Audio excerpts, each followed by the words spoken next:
Let's get back to the breaking news. Our top story, Russia today for the first time launching airstrikes against suspected ISIS targets in Syria, although U.S. officials don't believe those were the targets. All this coming at the request of the Syrian President Bashar al-Assad. Let's talk about Russia's new role, what's going on, the U.S. strategy.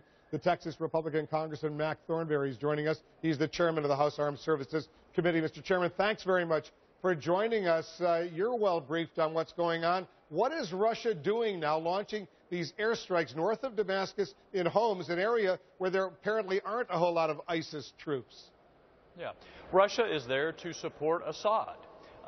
And it's very clear that even though he is a murderer, has used chemical weapons against his own people, Russia sees them as a proxy, an ally to be supported against all enemies, whether it's ISIS or whether it is the more moderate forces that we're supporting.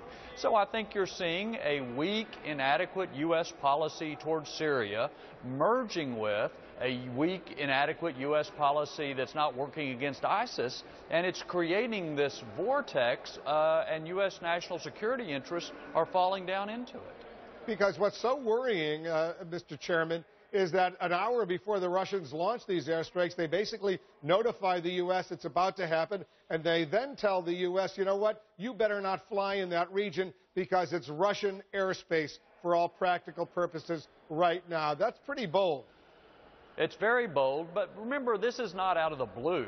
They have been increasingly bold over the past few years, not only in Ukraine, but with the submarine routes, the airplane routes that they have taken very close to some NATO forces and to some NATO countries. So they have become increasingly bold, and nothing ever happens. So it really does go back to that old line that people attribute to Lenin: probe with a bayonet. When you encounter mush, continue. If you hit steel, stop. That's what Putin's doing.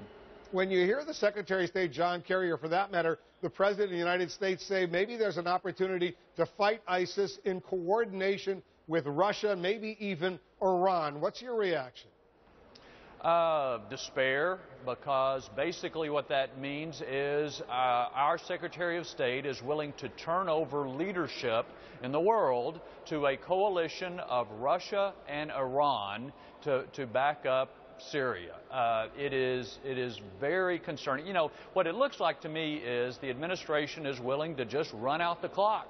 And even though they've got a year plus left, they don't want to engage. They just will sit back and let whatever happens, happens. The problem is the world is spiraling increasingly out of control, and it doesn't look like this White House is even wanting to do something about it.